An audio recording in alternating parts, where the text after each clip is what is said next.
Hi there. Welcome to All Things Possible TV. I'm Bill, and this is my bride, Kris Barney. And today, this is part 2 of our conflict resolution tactics series. And we are going to be talking about accountability. Specifically, accountability instead of blame. A whole new way to resolve conflicts. Right. How many times do you get in a conflict and you immediately start pointing fingers at the other person for the blame that comes of like what they did wrong or why it's their fault, right? And yet we want you to step back and look at that in an accountable way to take accountability. There's a good question for this. What is your part in the conflict? And before we answer that question, I want you to think about it. But if you have just found us and would like to know more about us, if you found us through a search on YouTube or what have you, and would like to know more about us and get more information, we would love to have you go to our website right here, allthingspossible.biz. Yep, allthingspossible.biz. Okay, and you can there. We'd love to have you join our community. You'll get weekly newsletters, blogs. Actually, it's current information such as you're hearing today that we do a video and a blog series. Right. We write articles, and when we put videos up and stuff, you can have access to all of that information. But let's go back to the accountability part, right? Absolutely. So when we try to find out what our part is in that conflict and when we try to identify what has caused that, I want to just kind of go back to what's going on in our world right now. So right here in America, we had a perfect example of what not to do. Well, it's a perfect example of what we want to make light of, right? We want to highlight how to not resolve a conflict. So we recently had a presidential debate. So we're coming up on an election and we have these debates. And we had our two contenders go up against each other. And after all this time and this entire debate, our country ended up with most of us were embarrassed. They called names, they were disrespectful, it was all negativity and just lack of communication whatsoever. To call that a debate was really an improper use of the term.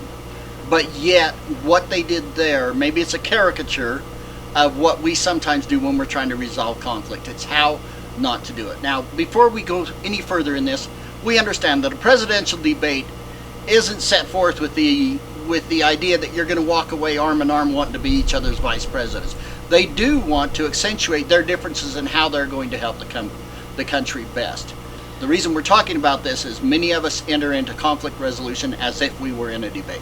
Well, and that's what I want you to think about is look at how those two people responded in the middle of this communication, right? They were supposed to show us what they could do for us in the next 4 years as a country and how they could be the best leader, what they could bring to the table. Now, both of them are phenomenal men. If they weren't, they wouldn't have the successes they have and be where they are, right? And yet, in this whole entire thing, everyone was just like, that was a waste of time.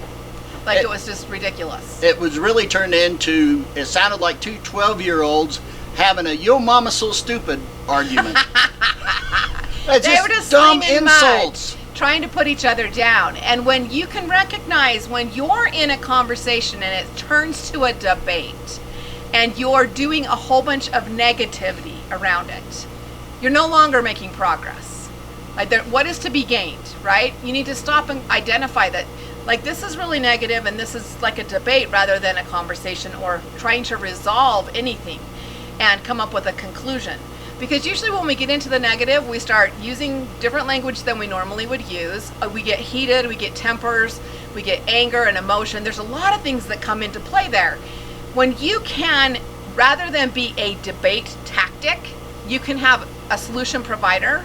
When you can decide that you want to be a solution provider and you can take the conversation in that direction, you will have more success and you will totally eliminate having to have that conflict resolution, right?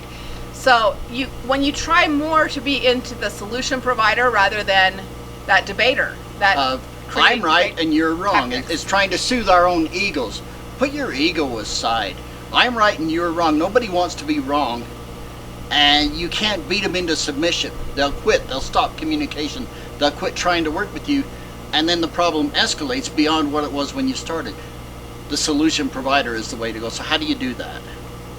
But one of the ways that I feel like that we get to do is we get a step back, and rather than say you did this and you did that and we're pointing our finger, right, we're placing blame, we say I felt this way when this happened. If we can get back to that, I feel like you. So any statement where you say you did or you said or you meant or you do, before you say the word you, that's a lot of yous, before you say that word, add I feel like you. And what it does, it takes the accusation out of it. Because the person can say, no, I really didn't, but when you said that, I felt like this. And say, well, I'm sorry, I didn't mean for you to feel like that, and I didn't feel... You can diffuse it rather than argue, yes you did, no you didn't, yes you did, no you didn't. That's where it ends up if you just accuse somebody. Well, and think about when you're trying to point fingers. Like, no, it's you. Like, if you were actually pointing fingers, being accountable is not saying you didn't do your part. That's not accountability. That's placing blame. Anytime you start with you, it's not accountability. Accountability is I. And so you've got to say, this is how I felt. I felt this way, or I was upset because. Okay, you've got to identify the emotion and that it's you. And that way, again, you're not causing the person to go into a defensive mode. They stay in the solution mode. Well, I'm sorry you felt like that. That isn't what I intended. Oh, great, now we're making progress. And it's far beyond you, mama.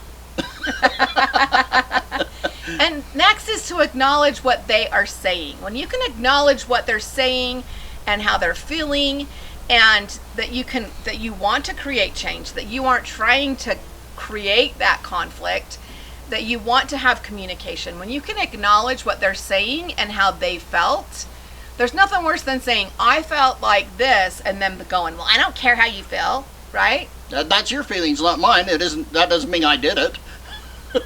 Right? But when you can acknowledge that, I can see how that made you feel that way. When you can acknowledge what they're saying and you can acknowledge how they're feeling, they're more likely to want to create a resolution than to not continue the conflict. Perfect. So the new, are we to the new approach part yet?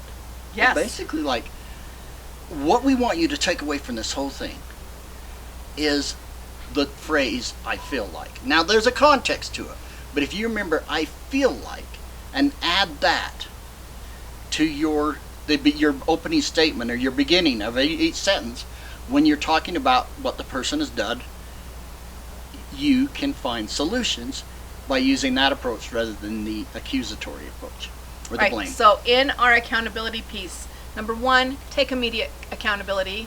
This is what I did. This is what's happened. This is what I said. This is how I felt. Like, you've got to take immediate accountability, and you need to take that without placing blame. Second, you want to not do debate tactics versus solution provider. So identify when you are starting into a debate, because it's not a debate. If it's set up to be a debate and you're supposed to be finding the differences and the things, then fine. But if you're trying to come together and find a resolution and a solution to the problem, then that's not when you use debate tactics. And the new approach is, I feel like. One more little nugget here about accountability. Way before there is a conflict to resolve, when you notice you've stepped out of line, you said something that could be offensive, or you have actually made a mistake either in the home or the workplace, take immediate accountability, and then it never goes into a conflict. So often, it's like, uh-oh, I just committed this faux pas. If I don't say anything, nobody's going to notice. They notice, and they're going to sit and stew on it, and that's what turns into a conflict later on. If you say, oh, by the way, did that hurt your feelings when I said that? Because I certainly didn't mean for it to. Whatever that is, take immediate accountability. Don't just hope that they won't notice it and it'll go away. And many of these things won't ever grow to the point of a conflict.